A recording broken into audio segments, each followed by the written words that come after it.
Alright guys, hey, welcome back to my channel again. It's another week and we're doing another project. So the next couple of weeks we're going to be actually going over the fence and how to do all that kind of stuff.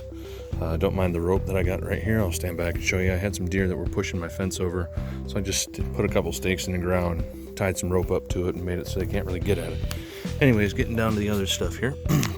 I got this corner right down here with this little red nail or spike that I actually posted in the ground.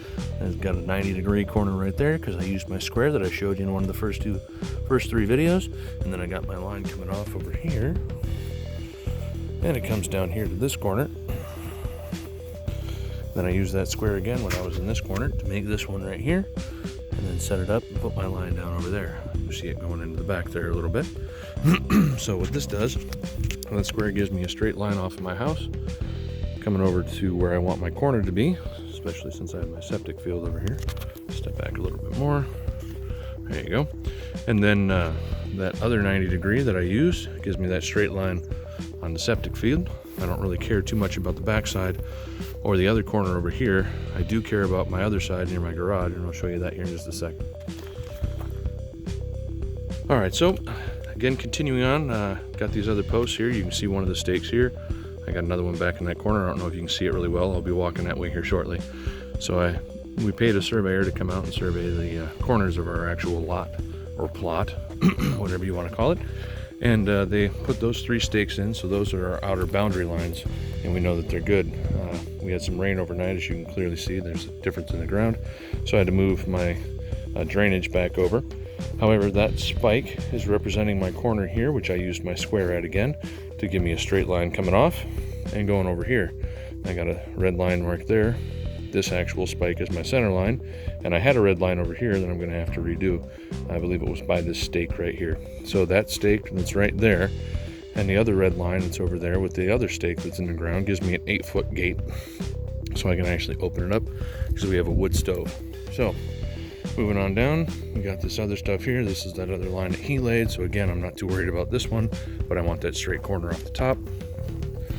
Gonna be coming down here, and it goes back down over there. Clean that up quite a bit, so that way we can actually dig some holes and put in some fence posts. So I'm gonna dig some fence posts and show you how that goes, and yeah, stay tuned. Okay, so I wanted to show you guys a little something here. A friend of mine that I actually helped out quite a bit. We help each other out a lot. He actually came over with his tractor, and he's got a digger, basically a bit that goes on the end, kind of like an auger. You can rent these from Home Depot if you know somebody that's got one. That comes in handy. Anyways, he made quick work with pretty much all of my holes here. I got one over here that I'm worried about for the water line. I got a septic system, so I got one over there that I'm worried about the septic.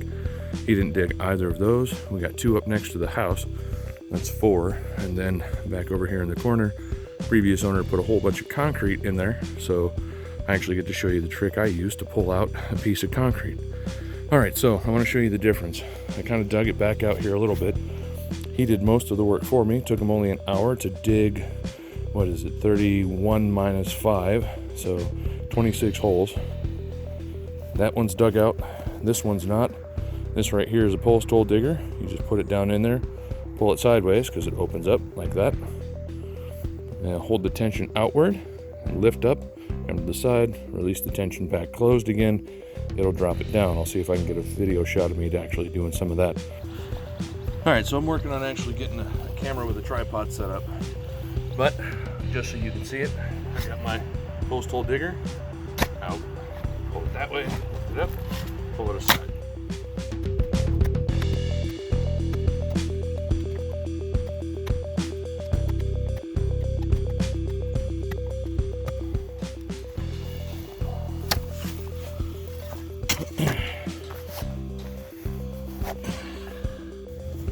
All right, so here's that same hole. Just got a little bit of it dug out down there. There's the pile I just pulled out. And I got a few more to do around the other side here. I'm not going to take you through all of them. That's a whole lot of digging to do, but you get the idea. So by him coming over and doing that, saved me about a week's worth of work. The only thing I got to do now is clean out the holes and dig the 5 other ones or 4 other ones and pull the old post out of that other part. And I'm ready to actually set my all my corners and start setting my fence posts. So what I have here, see if I can get you in here and show you the different layers. I have a bunch of clay that actually runs down through here.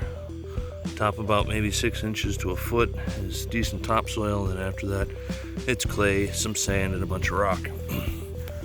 Alright, so what we got going on with that is I went ahead and dug this out. Hey, get out of there.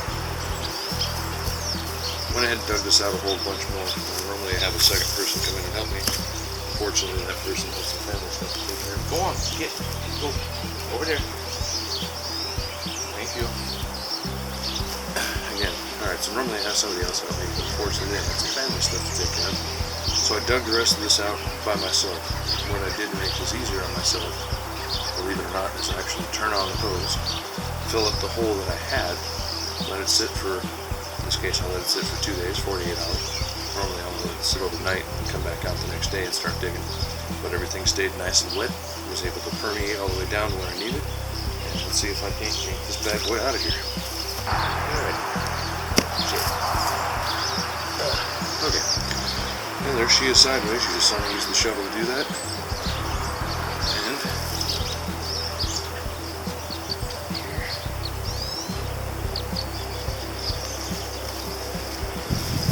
And I might be able to pull this out, I might not.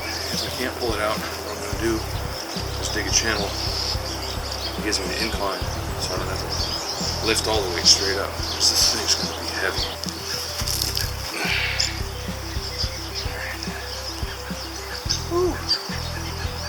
I bring my truck back here for this one.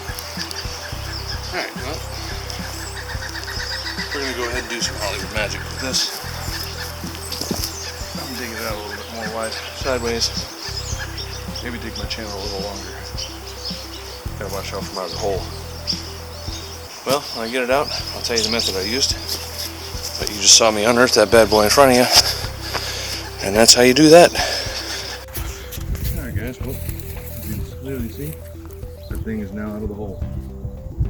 Dug it out a little bit more, excavated the channel around it, got all the way up on top of it, squatted down in a good squat position, keep my back straight with my legs, lifted with my legs and on my back. She started coming, I had the angle, I just kept walking, she walked right out of the hole. Alright, so next we're going to go up to that corner, knock that corner post back where it's supposed to be, because the wife wanted it a little bit back more on the house. So we're going to show you how to use the square and start setting up and setting the corners. That's one of them. That hole's pretty much dug already. You can use the jack and it works, it's great.